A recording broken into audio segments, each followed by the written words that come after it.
Trigger warning. This episode may contain content that is troubling to some viewers. Viewer discretion is advised. You still on Diablo? No, it's a dead game. Is it really? I heard it got. I thought it got so much hype and people were like super excited. At first it was really hyped. Yeah. And then it was. The replayability is kind of garbage. Oh. Like they're not doing a lot of updates for the game or anything. I mean like they that. are, but to me, I got burnt out real quick of it, and there's nothing much. They have seasons where they change the game, but it's nothing so much that it brings me back because it's still the same. Yeah. So what are you playing now if not Diablo then? So I've been playing CS2. Wait, That's Counter-Strike 2. Is that the newest one? The newest one. Or are they one. coming out with a new one? They're coming soon? out with a new one. So it's still in beta, but they're like rolling out like early access to people. Yeah. And I've been playing with Kenneth a lot. Yeah, because Jared told me about that. Jared hit up the group chat and he was like, hey, they're coming out with the new Counter-Strike. He was like, Kenneth said it's really good. We should try it. And I've never played Counter-Strike before. I tried Val and that. I don't know. Like, it just never stuck. And I mean, I'm down to try. I'm always down to try. But it's Valorant, but without all the abilities. But yeah. Yeah. Because Valorant was based off of CSGO. Or not CSGO, but like Counter-Strike. Yeah, like the mechanics, like the way you play the game and stuff like that. So, yeah, I'll try it. I'm down. We'll see. I'll try it again. Wait, Jared plays a lot of Valorant still? Bro, Jared plays Val all the time. So I've heard. I don't know. He actually just recently went to there was like a tournament. Oh, like yeah, he went to VCT. Yeah, with Nathan and Keenan. Oh, that's dope. Yeah, I was supposed to go that night. Well, Chris, like, for my birthday, because it was on that Saturday. But I didn't want to go because I was already going to a concert that night. So I was like, oh, I don't want to like be in LA the whole day. Yeah. All right, we can get into this conversation now. I guess, again, like I kind of told you before, I'm always interested in people's story. So just a little bit about what you would say the beginning of your story is. The beginning of my story. Man, where do I start? I mean, so from what I remember is, growing up was fun. Like for the most part, like I had a pretty full household. I had me, my brother and sister, my mom, my dad. I had an aunt that lived with me at the time, and my grandma that lived there too. Like, it was always busy. Growing up with Chris and Chels, it was fun. I mean, you grew up with two siblings. Yeah. And you're the oldest as well. Yeah. So it was I just remember like fun times, like playing like imaginary like battles or whatever, like stepping on the lava, like stepping on the couch cushions, and it was fun. The most interesting thing I think I've grown up with is having the same set of friends since like elementary school, like till now. Yeah. Yeah. Yeah, that's definitely not always too common. What was it? Like, we started off like as a small group, and our group just got bigger and bigger. I think we started hanging out with more girls in like middle school. I remember like 3 girls, and then like it became a huge thing in high school, and then we kind of like split off in college, and like, but we still hit up each other on Discord. We were playing like games Friday morning while they're home working. Oh, yeah. You're talking about like closer to now. Yeah, now, now, like like they're remote working at home. They are working. Yeah. They got work on one screen and then sending emails. But yeah, I don't know really where the story really starts. Yeah. But it's very open ended. Yeah, I mean it's all important. You know what I mean? Every part of the story has its own kind of like factor in. You know, there's no part that's like, oh, that's not really that important or whatever. Yeah. You know? Yeah. For me personally, what I was a little bit interested in is, and it's actually nice that you're coming on after Irene's episode, because Irene, we kind of talked about how it was being an only child, because I never knew what that was like. But what I'm interested with you is the similarities of us, of being the oldest and being the oldest guy, you know? So I'm a little bit interested in how that was for you and your household. And then there are some differences because you have a brother. You know, I don't have a brother, so it didn't really occur to me. Well, I mean, my mom always pressed it upon me that, you know, you're the oldest. You know, you need to set a good example. You know, protect your brother and sister. She would always tell me whenever Kristen and Chelsea would get hurt, like, oh, like, put your hand over, like, you know, the spot they get hurt, and, like, you know, you'll make them feel better. And I believe that. Bro's like the healer. Oh, man. But yeah, and, like, I think the thing that's, like, I guess my story is that it took a turn when, you know, so my dad was, like, in and out of my life. From what I remember, I think it started around, like, middle school. That's when I started to notice and really remember. And then there was a brief, like, moment in time where, like, he was away for a lot. So,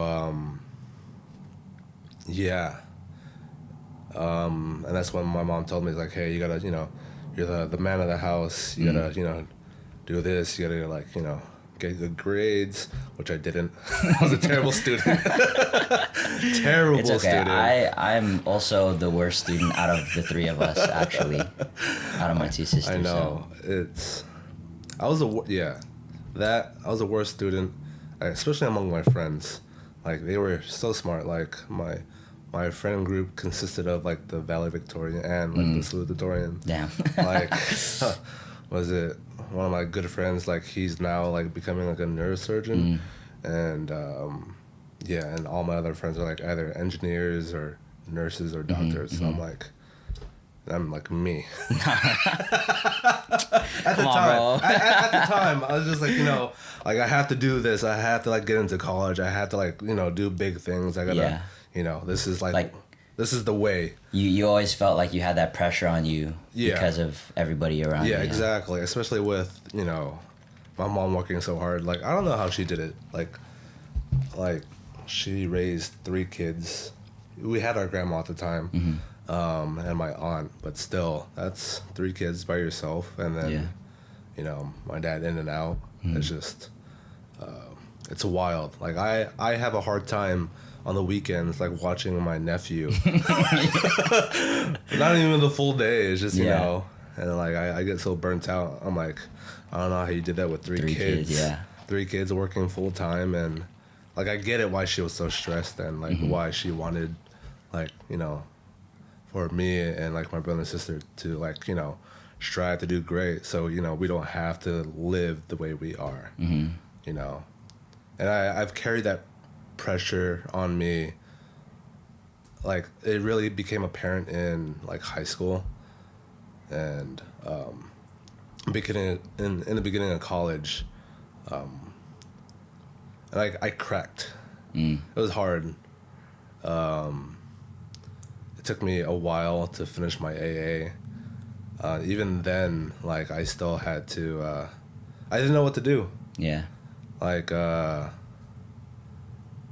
bounced. Like, at first when I, like, entered college, I wanted to do, what was it? Psychology. Yeah.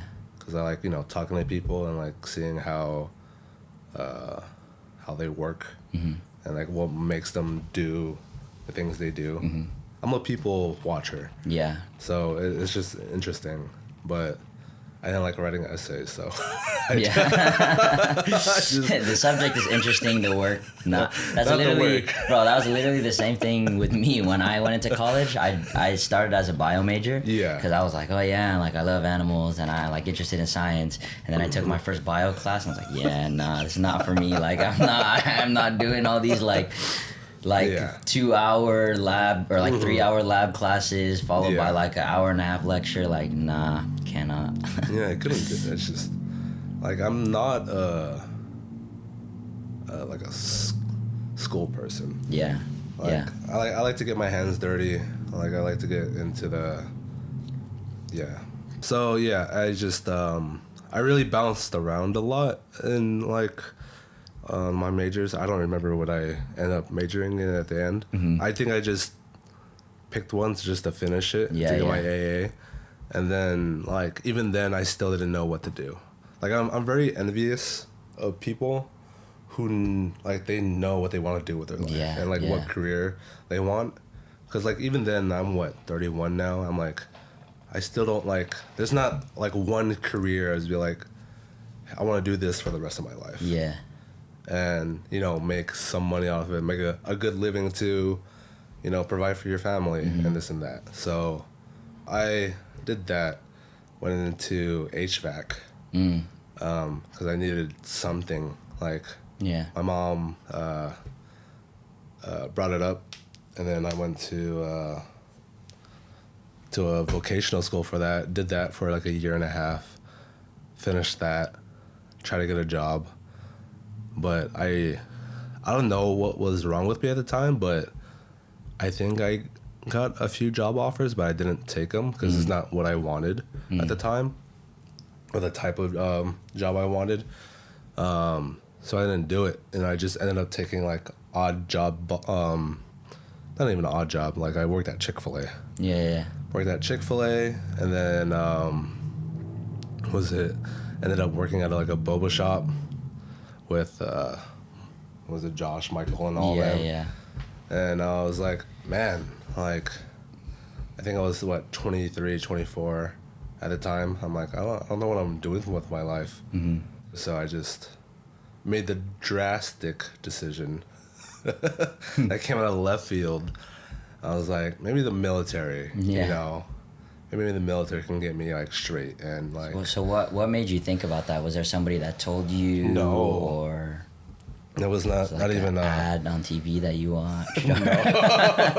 Like growing up, I was like, I would never ever join the military. Like that's not even an option. Yeah. But I think just all the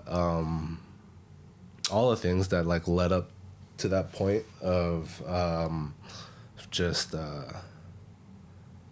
not insecurity, but not knowing what I want to do with my life. And like like feeling that life is just too open-ended. You kind of needed something to like, you know, like a straight path. A straight path, like a clear path, like a clear-cut path. Yeah. Something that pays okay.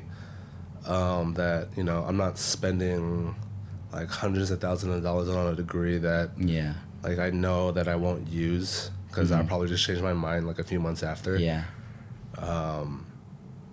So I joined the military. It was, let's say, I remember I was at Zero Express, and I was thinking, I was like, what branch should I join? And I was like, I might as well join the Marine Corps because it's the hardest. Yeah. Quote unquote the hardest. Yeah. What was it? And I think it'll give me the right set of skills to like put me on the right path in life and like give me that structure and that discipline to be successful. Yeah. So when you decided to join the military, like how was that? Like was that decision for you a long, arduous, like brain churning, like, oh, should I do it, should I not, the pros and cons, or was it just like it was no more not even it wasn't that like arduous or whatever, but no more than a month. I remember I was too overweight to join at first. So I had to lose like I think like 40, 50 pounds before like I joined. So you had to lose, and then what time span were you given to lose that much weight? As fast as I could. Like there wasn't a deadline. It's just if you meet like this goal weight, and then we can start like processing you in. Okay. So how long did it take you to hit that goal weight? Probably like 6 months, 7 months. I lost like a pretty good amount. I think like maybe like 40, 50 pounds. Yeah, that's actually hella good. Yeah. I think. I think it was very, I think I did it very unhealthy. Yeah. Yeah. Like it was rough. Yeah. Did you, what did you do? I remember I did the camp. You know what that is? So it's like I remember you doing that. I think it was Mary Lou. She did it first, and I got the idea to do that because it was supposed to. You lose like 20 pounds in like 6 weeks. Like it's free. Like it's just like a HIIT workout you go to like once a day, and then you follow this meal plan of eating protein, carbs, and then veg. And then every 3 hours. And then, like, you eat that. You eat every 3 hours? Yeah, every 3 hours. Jeez. So it's like, you eat that, and then every 3 hours, I would drink a protein shake. And then the next 3 hours, eat. And then the next 3 hours, protein shake. Dang, that's crazy. Yeah, until I go to sleep. Yeah, it was. I did not like that. I was eating dry chicken with ketchup, mustard. That's crazy. whatever to mix it up. It was... Yeah, I would like even bring it here to like church. I was like, yeah, it was wild. Yeah. But yeah, so it wasn't like deciding to go to the military was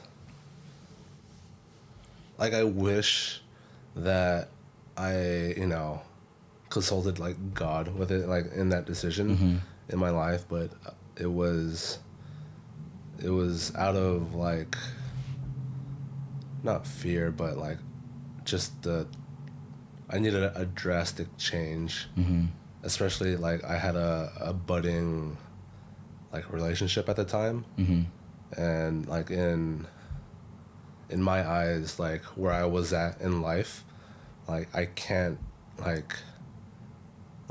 be that man like for her, like what is her family gonna think of me if I'm just working like not dead end jobs, but it's not like you weren't set in a career. Yeah, I wasn't set in a career, and I wasn't like set up to like provide for my family and like start a new family. So I thought the military gave me the best chance to start something, and it did.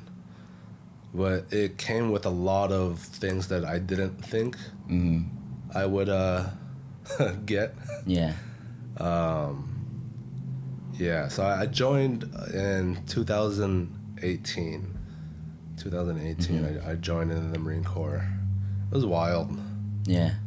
Like, didn't think it would happen. I remember when I left. Like, before I left, like, even, like, just backtracking just a little bit. Yeah. Like, the amount of support, like looking back on now, is kind of unreal. Like, seeing, like, you guys just show up, like having all these going away parties, and, yeah, it's just overwhelming support that I don't think a lot of people have. Yeah. Did you feel the same kind of support for your family? Because I know that that's also a little bit different for your mom and your siblings and stuff. Were they also as, I don't know if happy or excited is the right word, were they also as, I guess, supportive for you to go, or were they more like... I think more surprised that I actually did it. I didn't really talk to them about it. Like, I have a very, like, interesting like relationship with my family. Mm-hmm. I don't. It's bad to say, but like I don't really talk to them. I don't get as deep with them. Yeah. I think that stems from like being not the head of the family, but like just being like the man of the family. Being the man of the house, or that like I didn't want to show, not showing weakness, or like showing that you need help, always piling all the the burden or like whatever I'm feeling on myself, so they can feel at ease. Yeah, I mean, that's super common, like, well, I wouldn't say that it's too common for a child, because you're not really, you weren't supposed to really be the man of the house, you were a son, you're supposed to be a brother and you're supposed to be a son and stuff like that. So to take up that mantle and to now be labeled as the man of the house, like that is common, I think a lot of children can say that about their father, that some fathers may seem closed off and distant because of that fact, because they don't want to show weakness, they don't want to show that all of the struggles and the difficulties that they have to bear, and because that is also the reality of that situation too, is that a lot of fathers have to bear things and deal with things that they don't want the rest of the household to know. So it's understandable once you took on that mantle, that became that was your dynamic with your family, I think that is like the most pivotal thing about like who makes like who I am, like to the core. Because there was like a pivotal time, like way back when I think I was in middle school or whatever. Like my mom and dad had like a huge fight. Like I didn't understand how traumatizing it was back then, but it shaped me to who I am now. Because I think I am a people pleaser. Yeah. So like I'll do whatever people have asked me. I'm always there to lend a hand or whatever. Not being a burden. Trying to do whatever. So, yeah. Yeah, I mean, I lost track. No, you're good. You're good. I mean, even me, like, just being the older brother, an older brother, like I already have adopted a little of that into my character.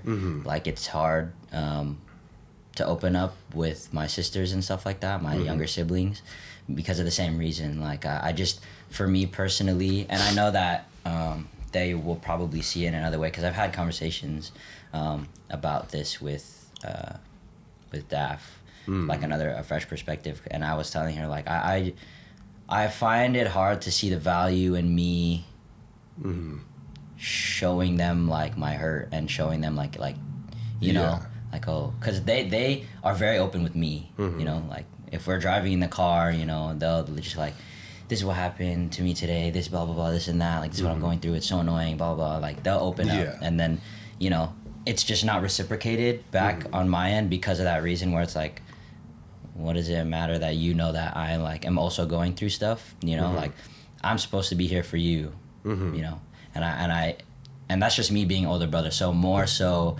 you being an older brother, and then also on top of that having to become that person for your household. That, and like I don't want to like burden with my mom either. Like she's already dealing with so much, like everything like she's gone through in life. Like the last thing I want to do is like go to her and pile even more things, like me being a bad student, and it's just like and everything. It's just, I'm like, no. So just carry everything inside, and it'll work out somewhat. And it for the most part it worked enough. Until it didn't. But yeah, more on that later. Yeah. So leading up to this decision to join the military, when you made this decision, was it more so about what was it really based on? It was split. It was half and half. It was half of me like setting myself up to like building the blocks for me to have that foundation of discipline, money, health insurance. I was 25, so I don't have my mom's insurance anymore. So I was like, oh man, like how am I gonna go see the doctor? And like I don't want to pay thousands of dollars if I get sick. What else? I'm just trying to like, correct my life. And then the other half was like, hey, like I have this new relationship. I need to, I need to make something of myself. Like I can't, be just getting by. Like I have a whole new person to take care of, and so I gotta make the big boy decision and get my life straight, so I can like have set up for family. No, for sure. So that was the biggest. Did you feel like it was your only decision? Did you feel like it was your only way out? It was I think at the time it was the easiest. Easiest. I was about to say, that's crazy to say that the military was the easiest. Like the easiest route that you can take. In my head, it was the easiest decision. Yeah. But yeah. So one day I just called. I called like the Marine Corp office. I was like, oh hey, like I'm interested in joining. And then when I went in there, it's like, hey, you're too fat. Did you walk into the office? Yeah. I walked into the office. It was like, hey, man. Did they even weigh you? Yeah, they did. Oh. Yeah. Like they're super strict on that. Like, cause there's a maximum weight you can be to join. Cause even then, like you're still overweight. I was still overweight joining. And then, like, I still lost, like, another 20, 30 pounds when I was in boot camp. Yeah. So, I think I was, like, 220 when I went into boot camp. And what is the maximum? Like? The max weight for my height at 6 foot was, I think, 190. Yeah, and I think at my lowest out of boot camp, I was like 170. Dang. I could. Yeah. So I'm probably about 160 right now.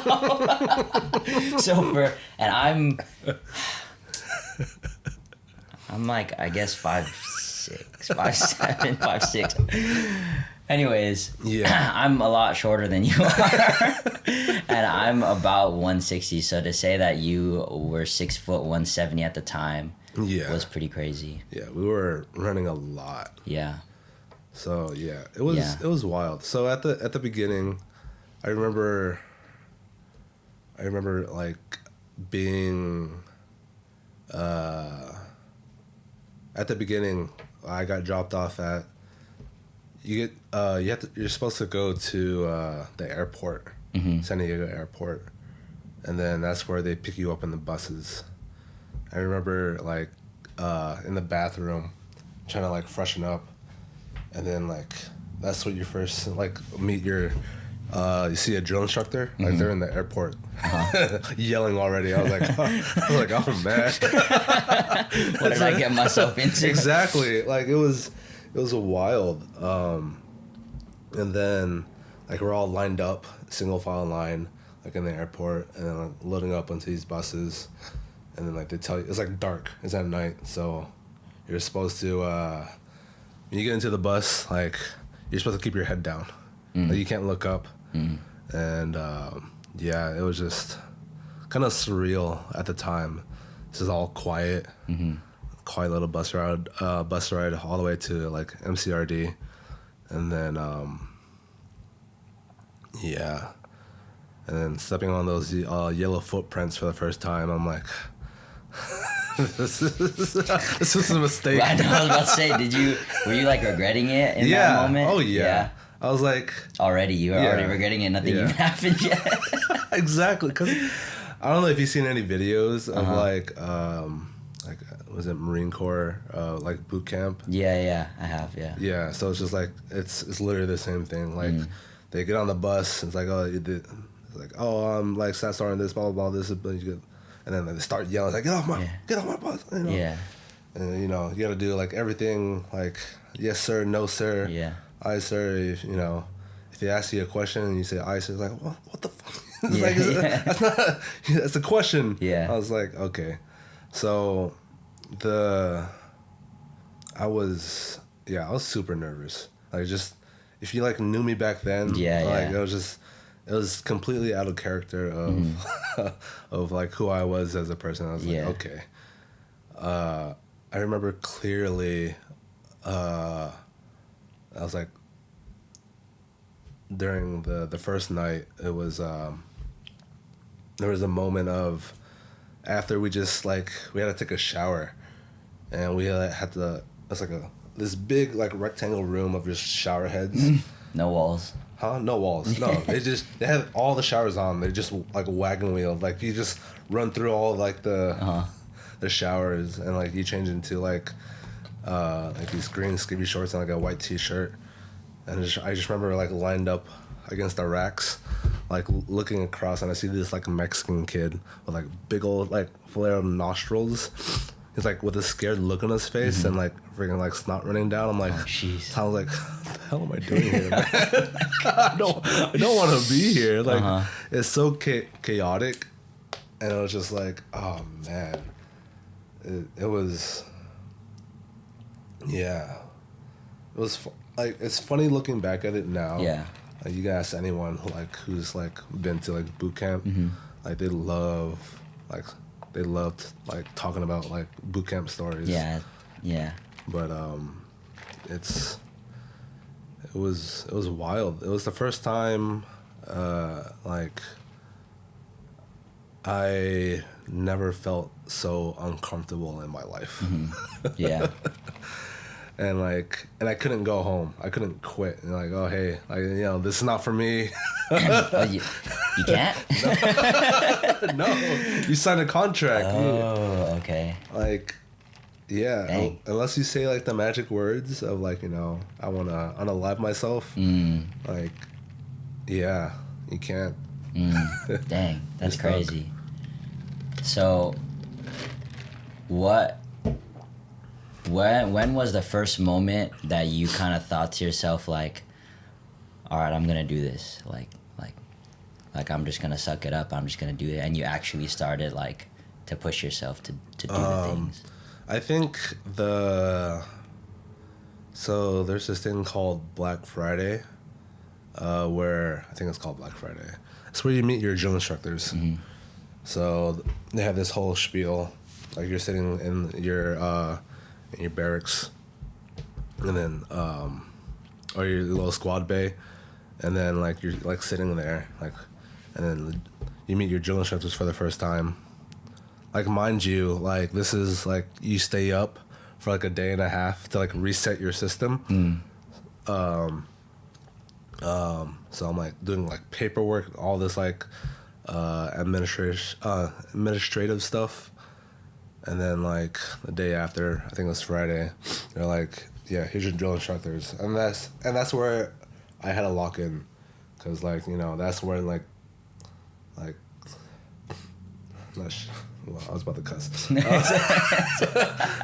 But, so where, you know, shit hits the fan. It was wild. Like, that's where, you know, that's where you learn to get, like, IT'd, like, incentive training. Where, you know, if you made a mistake and, you know, your drill instructor, like, sees it, he'll, like, pull you to the side, like, get on the quarterdeck, you know, empty out your pockets, take off your glasses, and then, you know, they tell you to do push-ups, sit-ups, whatever, you know, while yelling at you, you know, in your face, you know, bursting the eardrums. It's just, It was wild. And then you kind of got funny over time, like seeing it. Seeing it happen to other people? Yeah, seeing it happen to other people. It's like, that's what you get.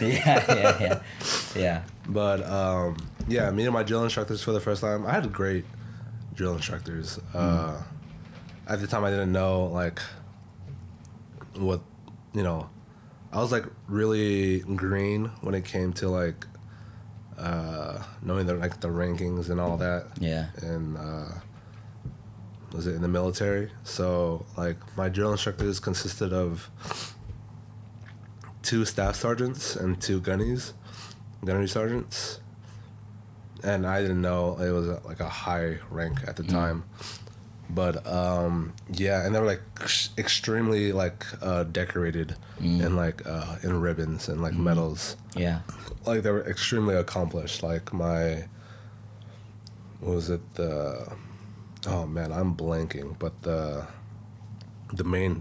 head drill instructor for our platoon, like he was EOD, like explosive ordnance. So he was a badass. Yeah. Like he said, like he was a war chaser. So whenever he would get the chance, he would just go out. And he told us some wild stories of like, you know, don't know if it's true or not, but like, you know, like seeing like, you know, some of his Marines like get like blown up. Yeah. And like, you know, finding like you know, like foots. It's crazy. So it was just like. When you heard these stories, was there ever a point for you where you were like, that it switched in your mind to like, I don't want to be here, to like, oh, I want to be like him, like I want to be. I mean they're training you to be a war fighter, right? Yeah. Like in the beginning, they're really they're breaking you down and like building you back up. Yeah. To be a Marine, you know, you're a recruit at first. You know, you're not even you haven't even earned the title to be called Marine. So like they bring you back to the basics, to like learning how to shave, learning how to brush your teeth. Like we're in the bathroom in the head, like all right, you know, brush your left side now, brush your right side now. That's crazy. Yeah, and like they're counting down at all the time. They're 5, 4, 3, 2, and then just like, oh, you're not done brushing your teeth. Oh well. And you're like shaving. They do left side, right side. You know how to wash your ass. They do everything. They're like in the shower, like looking at you. Yeah. Like, you know, left side, you know, left nut, right nut now. So it's like. That is insane. So like, yeah, building you back up, and like it became normal to for that kind of mindset of like to kill, right? Because you're, you know, training to be a war fighter. Like a lot of the stuff, like we're like when they tell us something to do, like sometimes we would say like kill as like, you know, as like confirmation or whatever. Yeah. So it became like really ingrained in my head, you know, like, hey, you know, I might have to kill someone someday. Yeah. But I never wanted to do that. Yeah, yeah. I've met like some people who joined like in my platoon. It's like, oh yeah, I'm going into infantry. It's like, no, I really want to kill someone. Yeah, like, like bloodthirsty people. Yeah, bloodthirsty people. Like, oh, all right. Like, I'm here to fix stuff. I just want money and health insurance, bro. Exactly. That's what I signed up for. It's like, I'm here for the benefits. I'm not. I mean, like there are like real patriots out there. Yeah, for sure. You know, I love my country. I love USA. I'll kill for my country. Yeah, like ride or die. Like I love USA. Like I love the military. Or, you know, my family was all in the military, so you know, I joined suit. I was like, oh, that's cool. And there's like some people. There was this one drill instructor who hated, like, there's some military, like especially the old heads, who like, I remember like, cause he said, Like, if you join just for the benefits and all that, like, I hate you. Yeah. I hate you. Like, that's not me. Who does that? Like, I hate you. Like, I hope you fail out of boot camp. Like, if I ever find out, like, I'll make your life living hell. I was like, oh, man. Like, people, like love the Marine Corps. Yeah. Like, I don't know.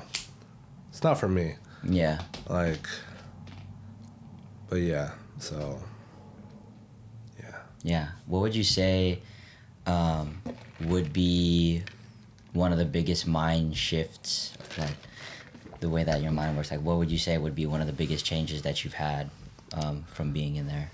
I think it was. I think it was just the way I coped with things, like with all the stress. And all, like, everything happening all at once, and, you know, not trying to make a mistake and all that. I kind of, not so much turned off my brain, but I became really dead inside, to cope. So I'm not, extremely, like, emotional or whatever. I'm just doing what I'm told. So I don't get yelled at. Yeah. Like, I don't want to get yelled at by another grown man. Yeah. So, yeah. So that's the way I coped through boot camp and, like, throughout my my military career, was just those 4 years is just, kind of be small, not be seen, try not to be seen, do what I'm told, and, like, no one's gonna tell you any different or yell at you or come at you. So, yeah, that was just, that was me. I had to. Yeah. Do you think that it was what you expected it to be? Like, everything that you experience and mainly in there? Yeah. I mean, it was not what I expected. Like, I had low expectations. I didn't really have any expectations. Like, I've seen stuff about the military, everything is, like, hardcore. Yeah. Like, going out in the field a lot, like, doing, like, shooting stuff and all that. And it was not that at all. Yeah. It was, I mean, since I was a 1341, I believe, I forget. Which is, I went in the hopes of being a welder. Unknowingly, when I was at MEPS, the contract I signed was in the 1300 field. So it could either be like a welder or an engineer or like a heavy equipment operator. And it was just, the luck of the draw at that point. So after, I think it was called MCT, like Marine Combat Training. That's when you get your orders and you find out, like, oh, you're going to this school. Yeah. After, like, MCT, I learned that I was going to be a heavy equipment mechanic. So working on, like, big,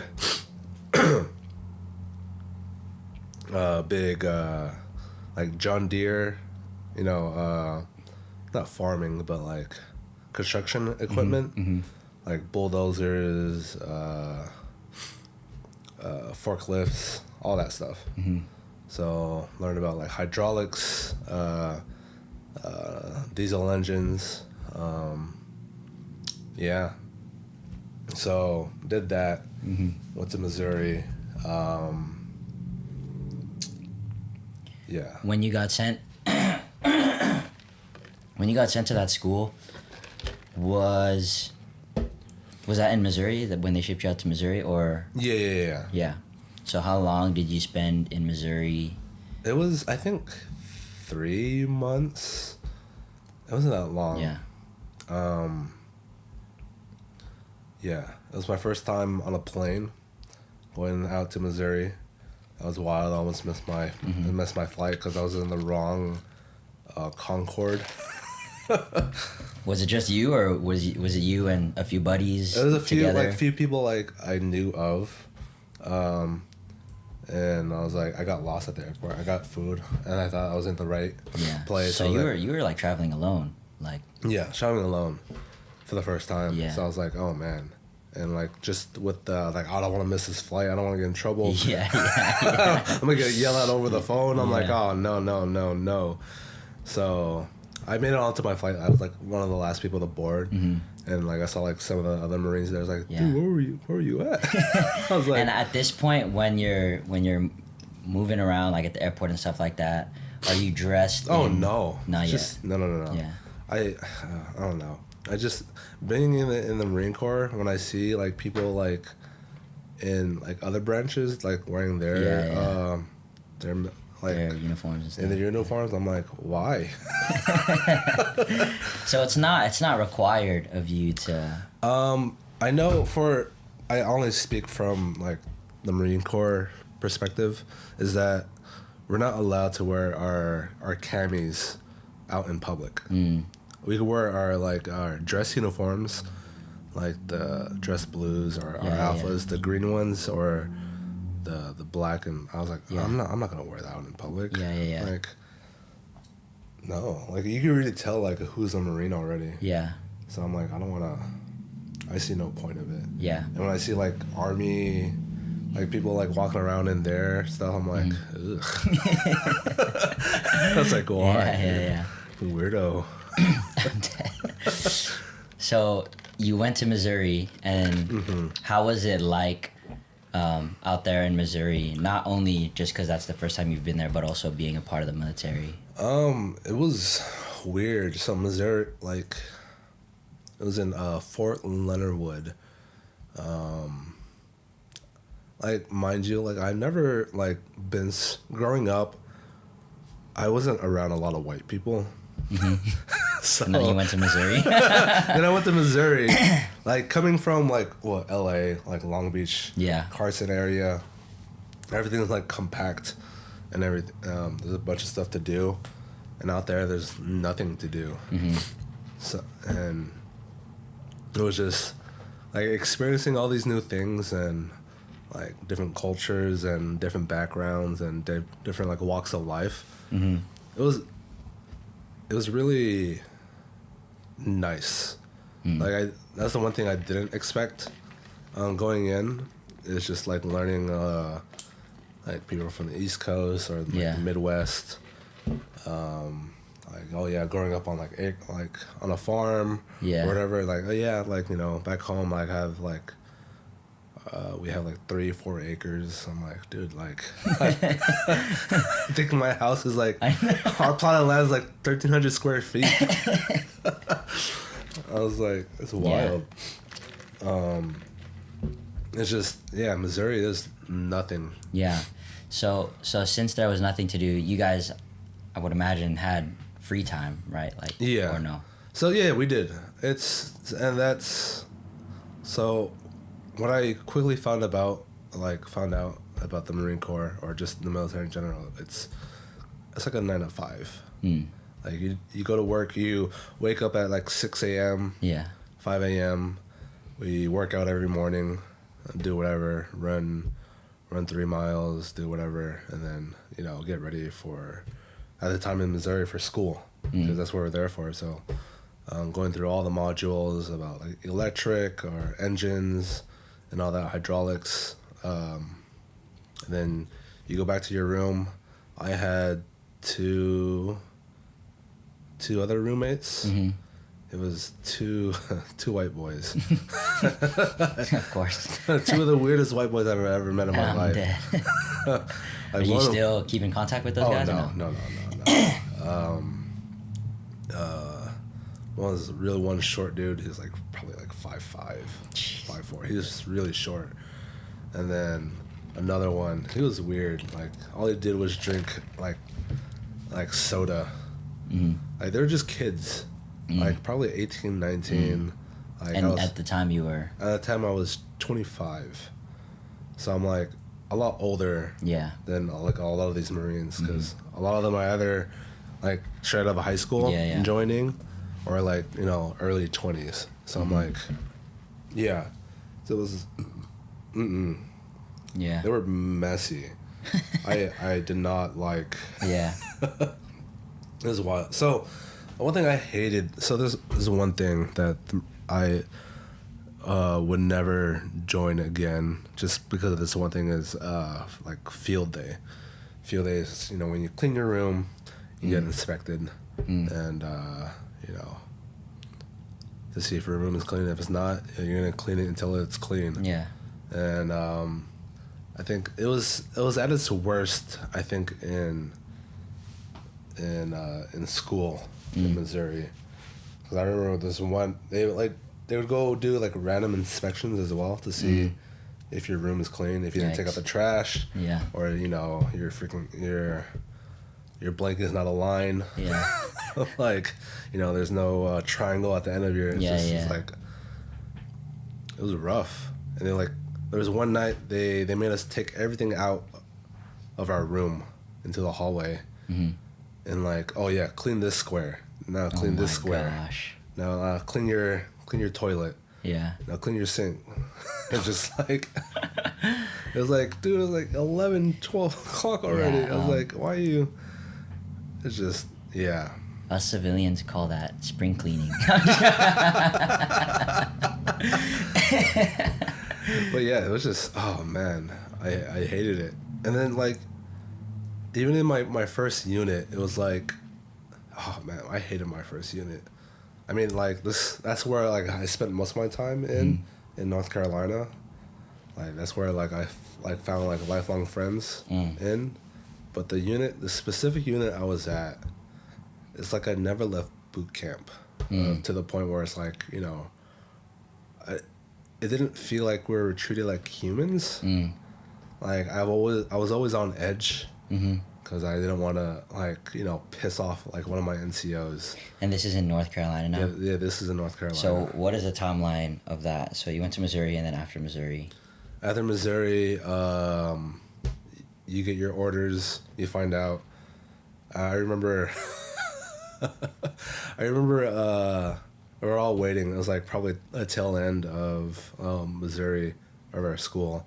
And then like we're trying to find out, like our first duty station. And everyone was like, oh yeah, I got into, like one of the homies like, oh yeah, I got into Hawaii. Like I'm going to Hawaii.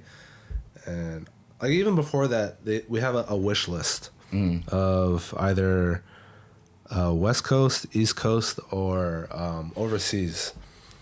And 99.9% of the time when you pick overseas, you're going to go overseas, which is for the Marine Corps, I think it's mostly just Japan or Hawaii. I don't know why they consider that overseas, but yeah. So me being me, the first thing I put was overseas, West Coast, East Coast. Yeah. I never in my life wanted to go to the East Coast because it's North Carolina. I don't want to go to North Carolina. What the hell does it do in North Carolina? And then if I got here, like the West Coast, I'm like, oh, I'll be in Pendleton. Or Miramar. So I was like, okay. And then if you finish at top of your class, you most likely will get like what you wish for. And which I did. So I graduated top of my class. Oh, nice. I didn't even know that. Yeah. It was pretty easy.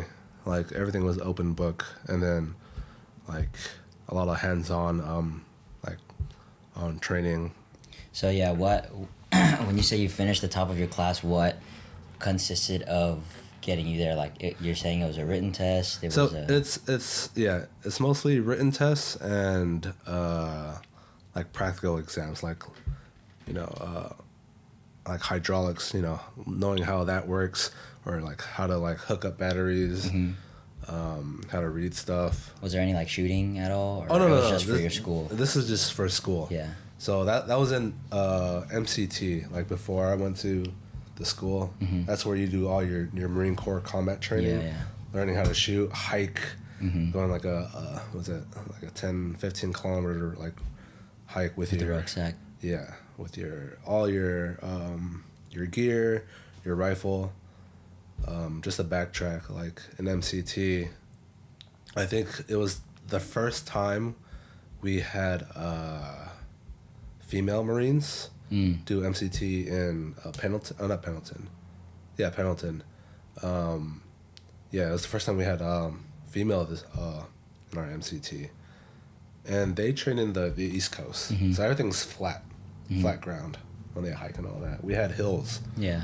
So I remember we had our pack, our main pack, our rifle. It was like 50, 60 pounds. And then we hiked 15 kilometers to our training spot to shoot, to night shoot and all that.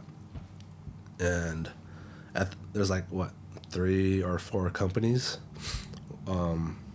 walking, and I just remember there's like probably 6 or 7 groups, and our platoon like probably in the middle of the pack or towards the end, and I just see like one by one these like female Marines like already like 10 minutes in already falling behind. Yikes. I'm like, oh man, you're not gonna make it. You're not gonna make it.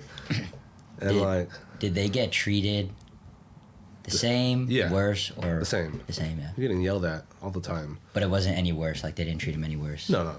Everyone gets the same treatment. Yeah. Female, male, you're getting yelled at no matter what. Yeah. And then what's crazy is that if you failed that hike, I think the hike back, you had to do it again. You had to go back up again? It was easier, but I think it was harder because they had to do like 10 kilometers like around a track with their pack. So you're just like walking around a track with your pack for like 10 kilometers. I think that's worse. Yeah.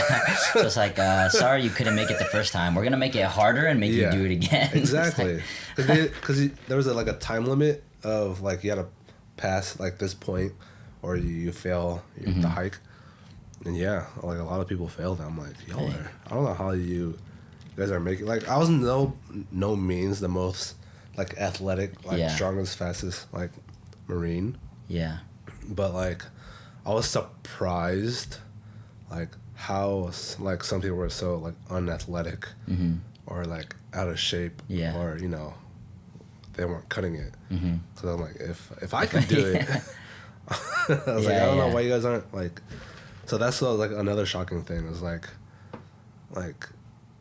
seeing like some of these kids. I'm like, oh man, like why are you here? Yeah. I was like you don't belong. Like you really don't belong here. And that was really apparent in my first unit. Yeah. Yeah. So. Yeah, that's interesting. That you say that because in the beginning you were saying that like you felt like I don't belong here. Yeah. Like I shouldn't be here. I made a mistake.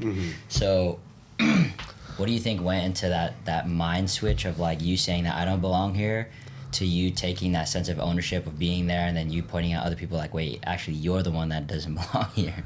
It's more like they're not cutting it, you know? Like I felt like I was doing the bare minimum to like be there, like getting by. It's like I'm like trying my like hardest to meet these requirements. Like so, there's a first, second, and third class. What was it? So we had these like fitness tests called like the PFT and CFT, where the PFT consists of like a 3-mile run, pull-ups, and sit-ups.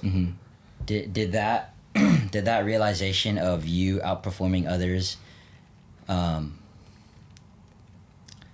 don't know, did it like make you try harder, or did it make you like, did it give you more fire under your butt, like, oh, I could actually do this? Like,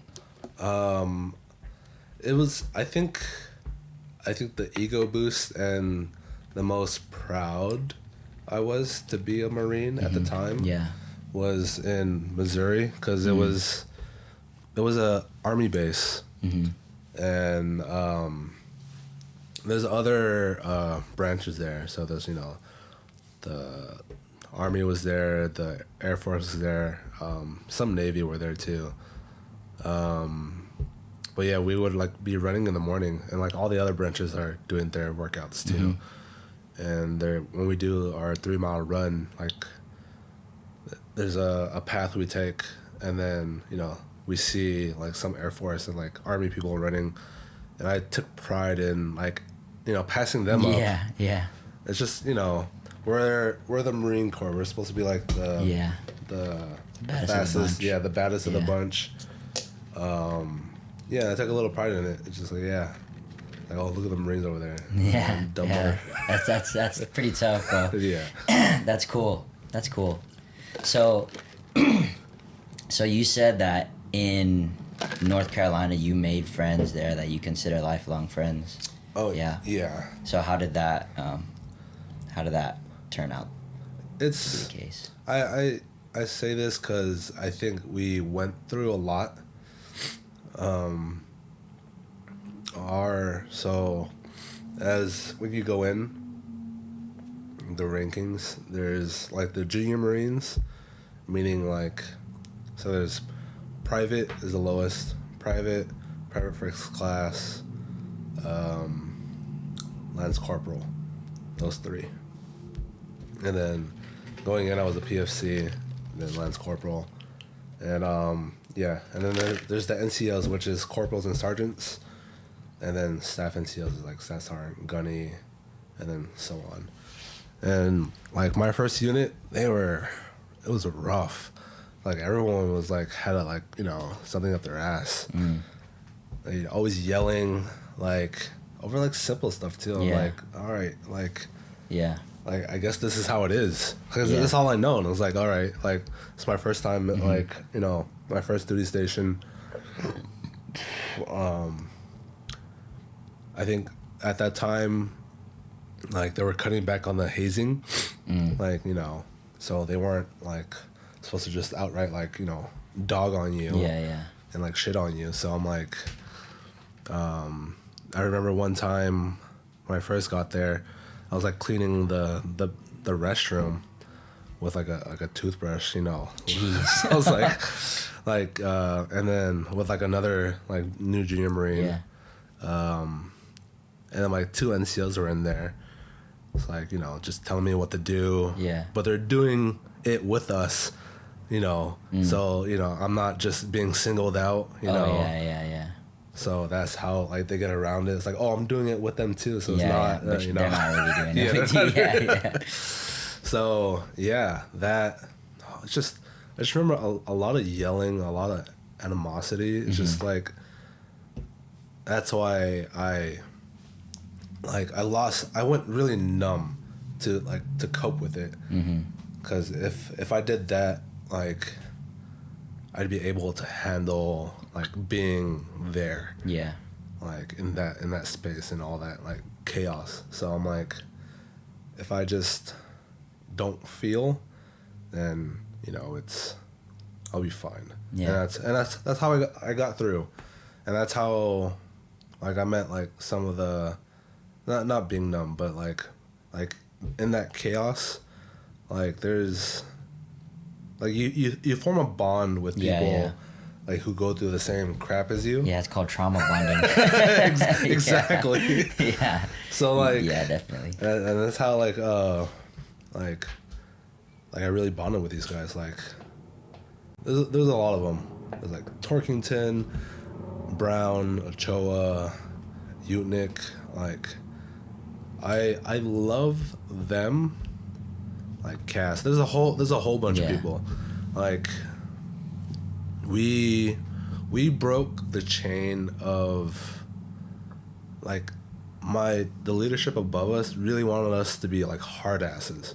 Like, so when I first got in, like my NCOs above me, they were like super hard asses to the point where they're almost like drill instructors still. I'm like, dude, like we're not on the depot. We're not like we're this is just work. Like, how is this supposed to be? Like, you like constantly yelling at me, and then like you want to get a drink after work. I'm like, no, I don't want to hang out with you. I was like, I want to be your friend. Like, you're just like tearing one into me like earlier today, and now you want to like drink a beer. I'm like, no, this is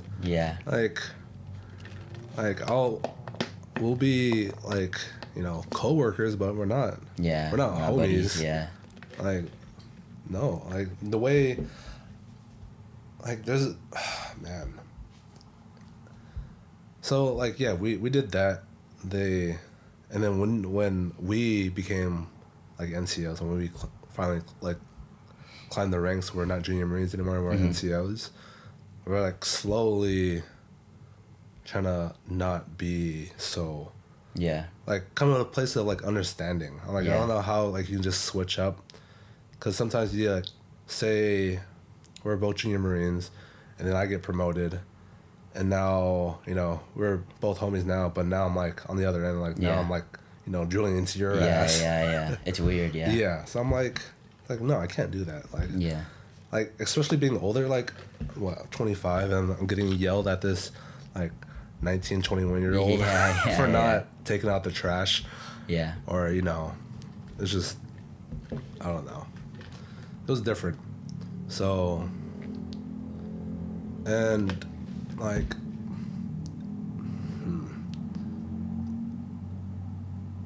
being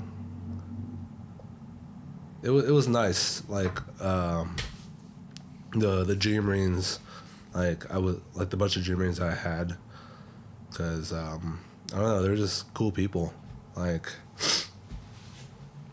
fun to hang out with. I mean, they all love to drink. Yeah. So I mean, there's not really much else to do. Yeah. Go to the smoke pit, like after work, you know, on the weekends, and just smoke, grill, whatever. Yeah. So, after North Carolina, how long has it been up until this point, like at the end of North Carolina, and then what happened after that? So, I remember, was it 2018 I joined, and then by the tail end of 2018, I was going to my first duty station in North Carolina. And then 2 years. So I was there for 2 years. So Cherry Point, North Carolina was the Marine Corps Air Base. And there's another one, which I can't remember for the life of me. But yeah, I was in that was in the middle of nowhere already. Mm-hmm. And then the one I went to was in the sticks. Yeah. So, yeah, I was there. And then, what was it? So usually when you go overseas, you do 2 years there, and then you come back and you finish your last year if you were to get out in the States. But I was surprised when I got my orders one day randomly. I checked my MOL and I had a message. I'm like, oh, what's this? And it was orders. I'm like, orders to where? And I said Okinawa, Japan. I was like, oh, what? Were you excited to? Yeah, I was so excited. For one, I was kind of bummed because I'd be leaving friends and going to a new place, going to a new place, a new job, new anywhere. Yeah, I'm super nervous and anxious. But luckily, one of my homies who was in my unit in North Carolina is he's in my new unit. Oh. So I knew a person already going into it. CODIS. Love CODIS. Yeah. One white boy. He's amazing. What was it? Yeah. And going to Japan for a year. So it was during COVID time. Mm-hmm. It was amazing. It didn't there's a big difference from what I've seen in the stateside Marine Corps and overseas Marine Corps. It was night and day. I loved it. Yeah. And probably if my first duty station was in Japan, I think it would have changed my perspective of the Marine Corps. But knowing them, I would have done 2 years there, and then I probably wouldn't went to Pendleton for my last year. I probably still would have gotten out because it would still suck.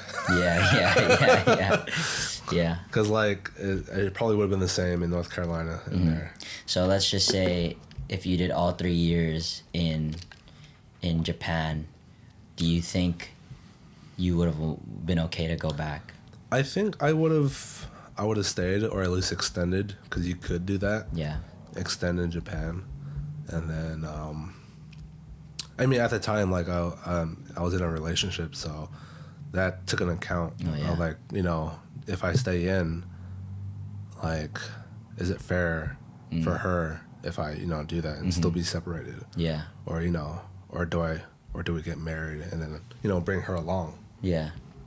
All that went into consideration, but I learned that, like, it wasn't good for me mentally. Like, as much fun as it was in Japan, and like it was still work, but like half of it was like a vacation. Like, I mean, I was in Japan. Yeah.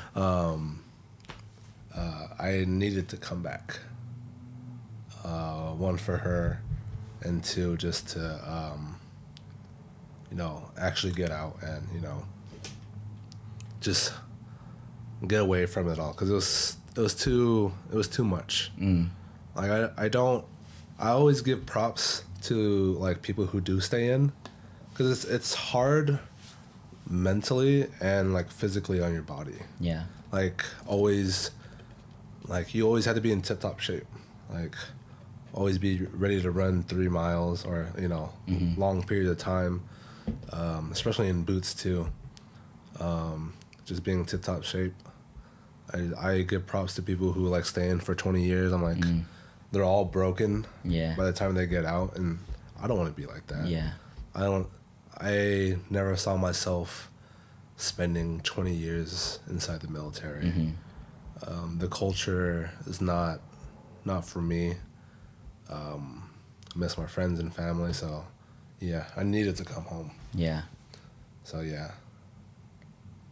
So when you did come home, first, how long were you gone? So from the time that you got shipped away, how long? It was from 2018 to 2022. Tail end of 2022. 4 years. Yeah, 4 years. Yeah. So when you finally came back home, how was that for you? Like, how was it readapting to civilian life? Just everything. So, I thought leaving the Marine Corps would fix all my problems. You know, whatever I was feeling at the time, all the problems I was going through, is that if I went back home and, yeah, everything would be fixed. And I quickly found out that that wasn't the case. Yeah. Like, as much as I love being home, like, it was fun for the first few months, and then, like, the way I was feeling didn't change. I was still, like, dead inside. I thought, you know, all the things that used to bring me joy didn't bring me joy anymore. And if it did, it was very, like, fleeting. I'm like, oh, okay. And then I thought, you know, my relationship problems would be fixed. It didn't fix,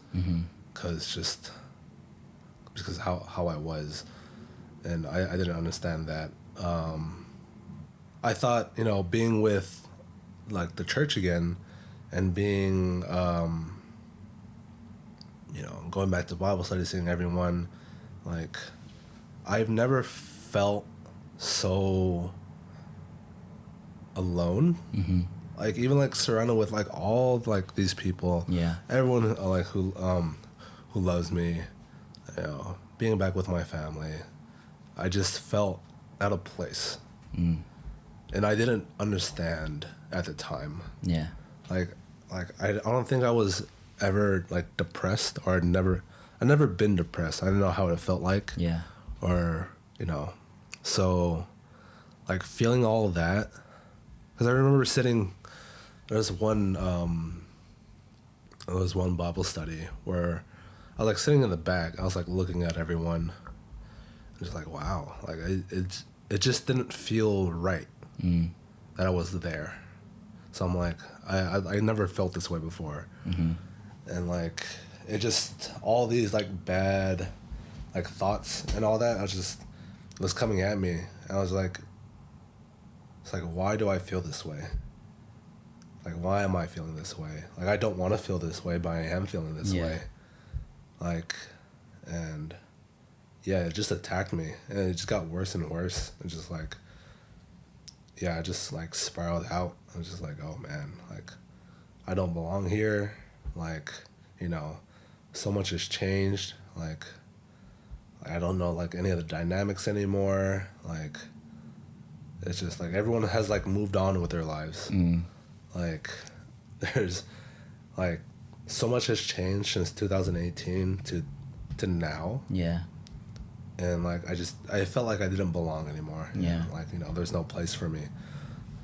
And yeah, I tried to fight it so hard. Yeah. I'm like, oh, this is not me. This is not how like it is. But yeah, for some reason it just consumed me. And I'm like, yeah, no, this is not right at all. Mm-hmm. I think it's very interesting in your case because you left during COVID. Not left during COVID, but you were gone during that period of COVID. And COVID changed everybody, you know, very, very deeply. So not only was it just a regular 4 years, which is already a lot of change for a group of people, but for everybody to go through COVID in those 4 years, I can completely understand why everything was different, you know? Yeah. And on top of us being different, you were different, and the way that you saw things was different too. So that must have been a crazy, you know, thing for you to experience. And yeah, like I didn't really notice like that I've changed.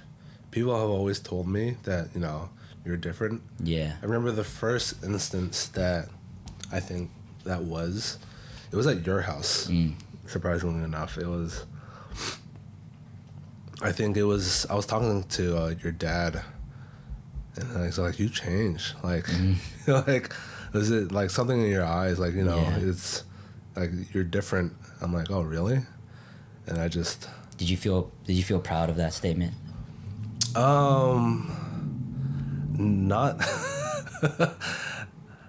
Not really, because it was more like, you know, I know how it, like, everything goes now, like, just life, and I think he saw it, like, for how it was, and I just, in my head, I'm like, life sucks. Yeah. Like, the life was kind of, I think at the time, it was, like, kind of drained out of me, and I'm just kind of, like, there wasn't that much happiness, I think. Yeah. So...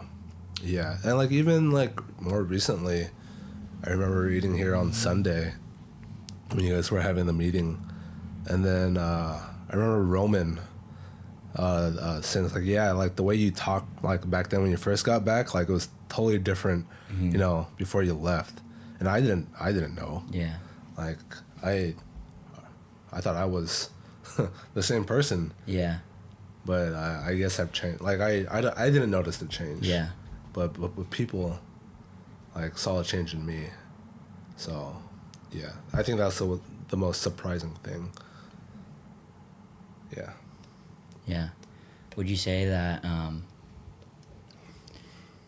that you expected... Did you ever think when you joined the military or when you were a part of it, did you ever think about how you would be changed as a person afterwards? Like, did you expect the kind of... No. Yeah. Not at all. I guess my thinking was very shallow. Of just... very like, in the moment. It's just in the moment thing. Like, I wasn't thinking about, like, how, like, different of a person I would be at the end of this. I was just thinking of, hey, I need to do this, and this to set up my life for A, B, and C. You know? So, it was just... everything I've done... I think was for other people. It was never for a little bit for myself, but mainly to support the people around me. Yeah. Because I want to be that support. Yeah. Going back to like what you're talking about in the very beginning, your family dynamic. Yeah. Do you feel like that has been accomplished for you, or not accomplished? Do you feel like, how do I say this? Do you feel like, I guess accomplished? Do you feel like that, like what you wanted to get out of it, you did get out of it? I have, like, there's a lot of stuff that, like, I knew what I wanted when I joined, is, you know, healthcare, benefits, GI Bill, all that, money, discipline, whatever. I got all that, and I got a lot of negative things too that I never realized that. I thought I was strong enough going in that at 25, like, I thought it'd be rude enough to not let the Marine Corps change me all that much, but it didn't. Yeah. And it's wild now, like, that I've finally come back to my senses of you know, going through depression, which I never thought I would have. Like, really coming out of it with a clearer head, and like, knowing what I want to do now. Yeah. Answer your question now. Yeah. Yeah, I keep, No, it's good. I have a few, like, big questions. I guess one of them being, would you say that it was worth it? Yes, I think it was needed. It was For your own... Yeah. For my own, like, character development and in life. Like, if I were to, you know, go back in time and see, you would still do it again. I still do it again. Like, I think it's very pivotal in my life, for just growing up and really like, focusing. You know, I'm not a kid anymore. Like, you know, it can't just be all fun and games anymore. Yeah. I can just really just, you know, be an adult. So, yeah, I would do it again. Yeah. Maybe if I was 18, if I joined at 18, I would have stayed in. Because I don't know, like I said, I don't know how people do it, because it gave me a bum knee. Yeah. Like, but yeah, hats off to them. Yeah.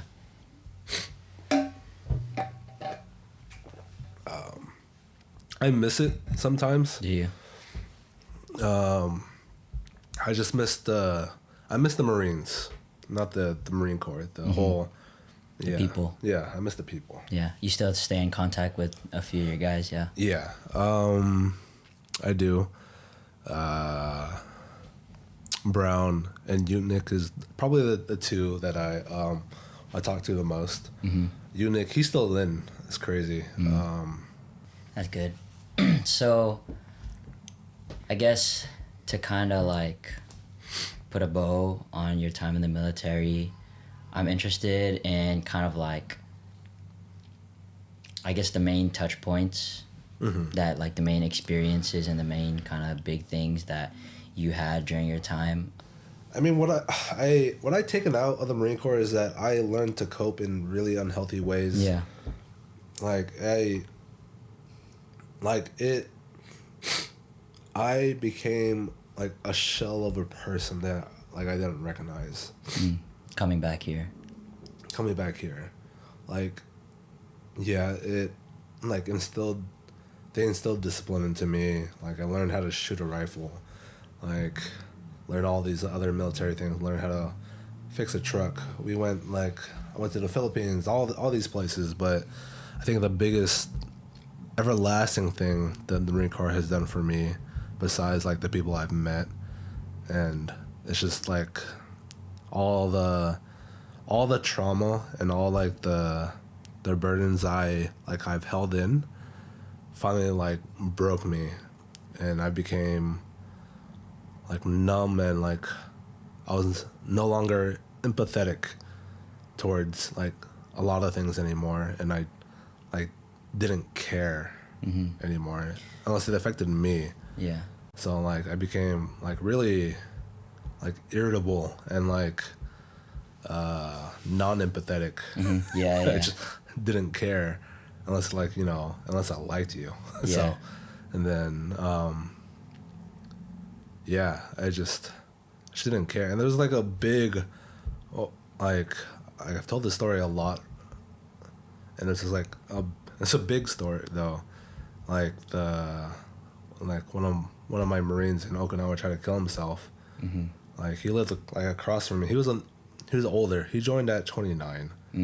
I didn't like him. He like irritated me. And when he showed up to my door, all messed up, because it was his birthday that weekend, and I thought he was just hungover. And then, you know, I told my roommate to go check him out because I didn't want to deal with him because they were about to go to work. And then like he found out that, you know, he tried to overdose and like kill himself off pills. Like even at that time, I was like, oh shoot, but then it like quickly faded away. I'm like, okay, I gotta go back to work. I gotta it didn't even like phase you. Yeah. At all. Yeah. As in comparison to when your old self probably would have been affected by that a lot more. Yeah, exactly. Yeah. I just brushed it off. I'm like, okay, you know, go about my day. Yeah. And what sucked at the time is because like later that day I got recognized. Like me and my roommate got like little challenge coins from like higher ups in the battalion for, you know, our great work, being NCOs, being there for our Marines. But in my head I'm like, I didn't even want to deal with him in the morning. Yeah. All I did was like call like my higher ups. I'm like, hey, this and this, like, you know, like call the police and whatever. Just, yeah. So, yeah, that's when I think that moment in time, I was just like, looking back at it now, I'm like, I've changed so much to where like I just didn't care about people unless, you know, like unless you're like family or whatever. Yeah. And then that's what like sucked even more, because when I did come back and I was with my family, with my friends, who are people I cared about, like I couldn't be there for them. Like I just felt empty, and I tried to fix myself, and the closer like I got to God, it just felt like I was getting like farther and farther away as much as I tried to fix it. And yeah, that's what sucks.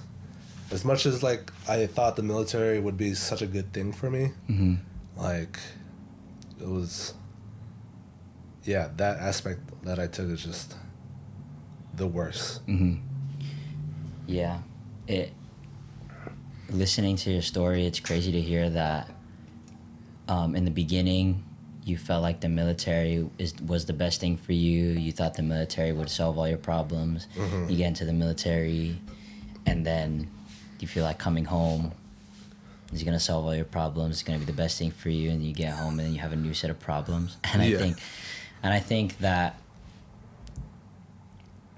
I don't know, it's kind of telling of us as humans how like the reality is you can never really run away from your problems. Not saying that you were trying to run away, but like if you don't take the active steps to solve the issues that are in front of you, and really, I think the thing is really just addressing it, that the problems are real, and you actually have the ability to work through it and to solve them, instead of thinking that, you know, an outside person or an outside or like another environment or some outside force is going to magically solve all your problems for you. Like realizing that that's not the case, I think is, in my opinion, I want to use another word other than empowering because it sounds like so like corny, but like, in my opinion, I think realizing that you have the ability to solve your own problems does put a lot of power in your pocket, you know. Mm-hmm. So my question to you on that kind of topic is like, what has helped you so far, right? Because I know that you have gone through a lot of things in your life, like a lot of difficult moments, a lot of like introspective, what am I doing with my life? Why am I here? Kind of moments, a lot of moments where you felt empty and stuff like that, and you felt like other situations and other people would kind of like solve that for you. So would you say that, what would you say if there's anything that has kind of like helped you get through it all? I think the thing that helped is finally letting go and like letting God, and like just holding like everything in, trying to like fix everything myself, trying to like do the right thing. What is the right thing to do? Like, you know, trying to fix everything myself, you know. And that's what I've done for the past like few years in the military, you know. At first, like, I had like such a good relationship with him going in through boot camp, like year 1 and 2, like the fleet, you know, like my first duty station, and then like it slowly went away with the stress and all that, and I slowly started to rely on myself, and then that's when I learned to, you know, cope with the way I did, and yeah, that's how. Yeah, I just started doing everything myself and trying to fix it myself and all that, and it took I've been out since 2022 until now.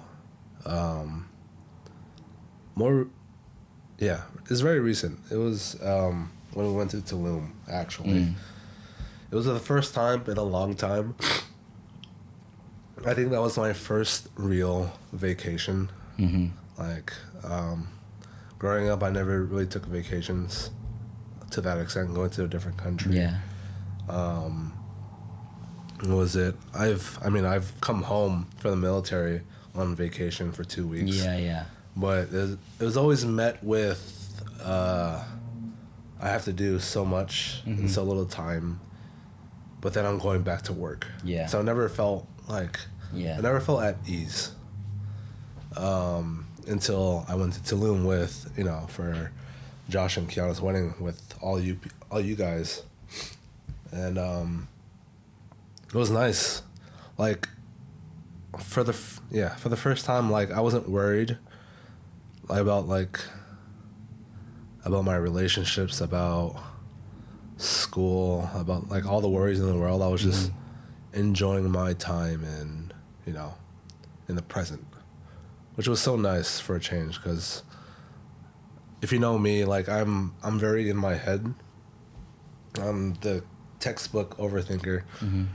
And it was just nice to relax and just to be with the people I love. And then we just had this one night, was it Sunday night? Yeah, Sunday night, when we decided to have a short devo and a little worship, is when I've finally let go and let God, and like just all the emotion that was like pent up, all my burdens that I've like held in, like I couldn't hold on anymore. Like, I've tried so hard, like coming to church, like listening to worship.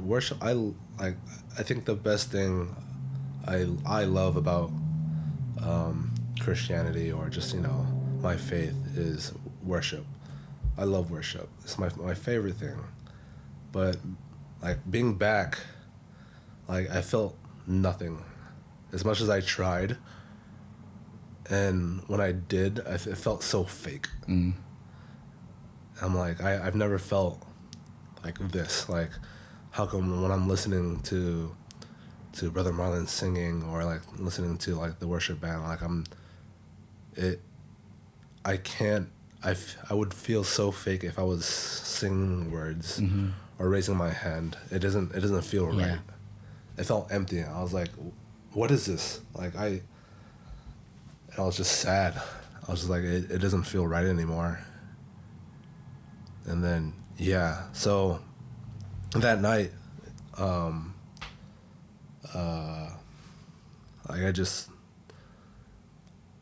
never cried so much. Like, even before then, like, was it that Bible study? Mm-hmm. Yeah. Like, before we left, it was just, like, I haven't cried like that since, like, my dad passed. Like, that uncontrollable, like, just cry, like, of just giving it all up. Yeah. Because it was too much to hold. Like, I felt like it sucks to say. I've always teetered on my faith of it being real or not. There's moments and times where I would be absent from the church growing up, and being in the world, it sucks. And coming back, and I always felt like God isn't there. God isn't there for me. Like, nothing like I've done in my life, like, is, I haven't done for him, or, it's not from him. And that's why nothing is working out. And, so, oh, man. And this is what brings me back to, like Tulum, where it was the first time in a long time where worship music did bring me joy. Like, I was able to feel him and, like, give me that joy back, and to really just, like, recklessly, like, abandon all my burdens and really live for him and, like, give him praise. And I tell you, after all that, after, like, all the crying and then my short little prayer, like, to him, like, I physically felt like all this, like, burden, like shed from me. And I felt that was such, like, a breakthrough, like, in my life, of just, like, the chains, like, are broken. Yeah. Like, I finally, like, everything I held on to all these years, all the stress and the hurt and, like, the love and the loss, like, I finally can give it up to him. And that is a really life-changing moment in my life. The biggest, probably. Because I feel like now I have, like, a sense of direction. Like, I know, I may not know where that is, but I'm okay, like, being led by him and trusting him that, he has, the best plans for me. So it's okay now. Yeah. It's okay to not know where I'm going, and, having, like, real faith in him that, everything will be okay and everything will work out. And, that is, Yeah. That's, man, That's a tearjerker. and I don't know, man. I just think the first thing that I thought of when you were telling that is really just the fact that the act of letting go and the act of really just acknowledging that we're not always in control. Like, we can never always be in control. You know, it might feel like we have control over a certain moment, but in the long run, you know, you really can't control everything that happens, you know. So that realization and the act of being okay with not being in control, I think, is very freeing. And for us Christians, and I think there should be a little bit more ease in letting go of control, because we know that when we let go of control and we, you know, let go of all the things that we are holding on to and trying to like really take ownership of, once we really let that go, we know that we're not just letting it go to nothing. Like, we're not literally just letting go. We know that we're the act of letting it go is actually giving to God and letting God take control of the things that we are letting go, and letting God really direct that, knowing that he has a path and he knows where we're supposed to be and where we're supposed to end up, and the things that we're supposed to go through. So as Christians, I think it should bring joy to let go of control, because we know that we're not responsible now for the outcome of our life. You know, we know that we're giving that to God, who knows more and knows better than we all do, you know? Yeah, exactly. Yeah. And another thing that I thought of too is when we had that talk in actually at Josh and Kiana's reception in LA, and you asked me about like, oh, what am I doing? Yeah. You know, what's my career? Yeah, I forgot what the question was, but it was basically about that. And I told you that, you know, I'm really just following God and having faith. Like, I don't really know where it's going. But you talking about that being, and then your response to me, right? So I said like, oh, I don't know, I'm really just following God. Like, really, really just giving that to him and telling him, and letting him tell me where to step.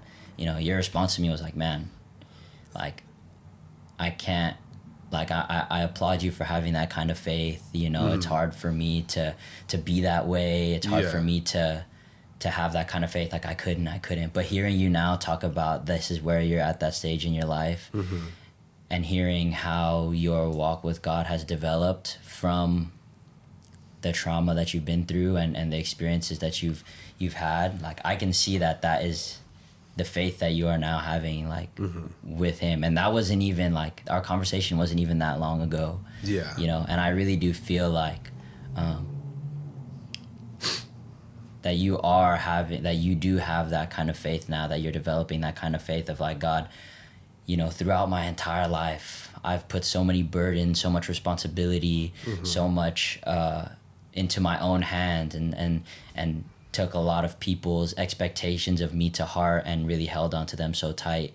And now I'm letting go, because I know that all of the stuff that I once held onto was never supposed to be mine to bear. You know, like, I just do what you call me to do, you know, and that's really, when you do that, it doesn't feel like a burden. It doesn't feel heavy on your shoulders, because, you know, you're just doing what God called you to do. God's not calling you to bear all this weight, you know. He's just telling you to follow him. And so I really do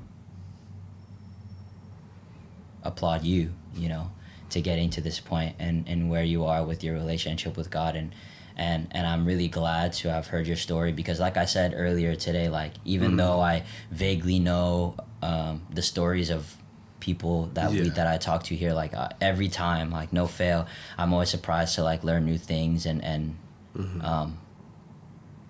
really am touched. And I always walk away at the end of shooting these things and recording, like, I always walk away like feeling so full in getting to know another person and to see like God move in their lives, even if they're, you know, they wouldn't say that they're Christian or they wouldn't say that they're religious. Like me having that kind of viewpoint, like I know that like God is directing their lives, and so yeah. That's awesome. Yeah. Would you say that there's anything else that you wanted to kind of share? Any like last things? I love our church, and especially our SOS, to see how much they've grown and how much you've grown, especially. And it's amazing to see. Especially there's a group of individuals that has surprised me the most. It's you, Roman, Jared, Gabe. Like you guys you have inspired me so much to see your faith in God, to really just seeing where you guys have come, like, and then me disappearing and then coming back to see you guys like where you are now is crazy to see how much love and faith you guys have, you know, in our God. And it's very inspirational and something I strive, you know, to take a part of my life too, to, you know, have that faith and trust like you guys do, and like, and everyone in our group, and strive to be better.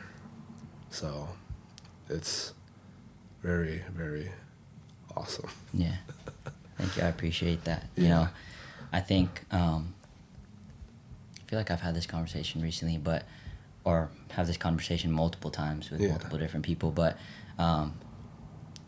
hearing your story and your perspective on things is just a big reminder to me that, you know, everything that we go through is purposeful, you know, not and the biggest thing too, right, is like everything is purposeful, not just for our own lives and the development of our own lives, but for those around us, because we never know, I feel like I always say this, but we never know how our lives may affect other people. You know, I feel like a lot of times it's so easy to get caught up in like, all right, what am I doing? How can I be better? How can I improve myself? How can I do this? What can, for me, I, right? And I think sometimes we forget that other people around us are affected by our decisions and our choices. And there is a balance, right? Because that's what we talked about earlier, is that like, yes, other people are affected, but there's a balance in living our lives for other people and just living our lives for other people, because obviously you don't want to do it too much where you put all of that on you, right? And to where it hinders you, but there is also a certain level of responsibility that you want to hold to yourself, that the way that I live my life, other people are affected by that as well. And more on the positive side of that, of how you're saying, like, for some of us, the way that we have been living our lives have greatly impacted you, even though, you know, we may have never known that. And you too, the way that the things that you have gone through, and being in the military and the whole thing with your family and all that stuff, like those things that, while being in it, you may seem like, why the hell am I going through this? Like, what is the point of all this? Like, you know, I wish I didn't have to. But now you're even saying that, now that you're at the end of your stint and getting to look back at your time in the military, to be able to say like, I would do that again, you know, just goes to show that all the sucky things are part of it, are part of your story too, you know. So I'm really grateful that you were able to come on, you know, and really share your story. Like, I know I don't know if a lot of people know that you're today's episode, but I know that I was excited, and the people that I did tell, they are also excited to hear your story. So again, I'm really glad that you were able to come on and really just be open and vulnerable, because like I said, you never know who's going to be impacted by your story and stuff. So yeah, exactly. I don't know. Yeah, I mean, if you're, I don't know. It's weird to hear. I mean, like, I don't know. I feel like I don't have that kind of effect on people because I'm just me. Yeah. But if you're blessed by it, then all means that's crazy. Like I didn't think I'd be blessed by those group of people who I named off. To like, I mean, I don't talk to them all that much, but I am, I'm blessed by them to see their growth. So maybe there's, if it affects one person to help their life, then and it's worth it. It's worth it. Yeah. So that's crazy. Well, thanks for having me, though. Of course, bro. I know I said no before. I mean, I was in my I was in. It was all purposeful. It was all purposeful. Exactly. Like God knew that the timing for that wasn't ready yet. Yeah. And you weren't able to tell the end of the story. Exactly. I mean, not that it's the end, but yeah. No, yeah, it was really purposeful. I'm glad. I'm really glad that I'm blessed that you've had me on, and it's wild. Yeah. Like you blessed me so much. It's crazy, especially at the wedding when we were just talking briefly in line, like the way you said you took that leap of faith of doing this podcast is like crazy enough to me already. So like it's amazing, and to see how like even though it's been really short, to see you progress all through these episodes, it's awesome. So I'm blessed to be on here. Thank you, man. I appreciate you. Yeah. So far away.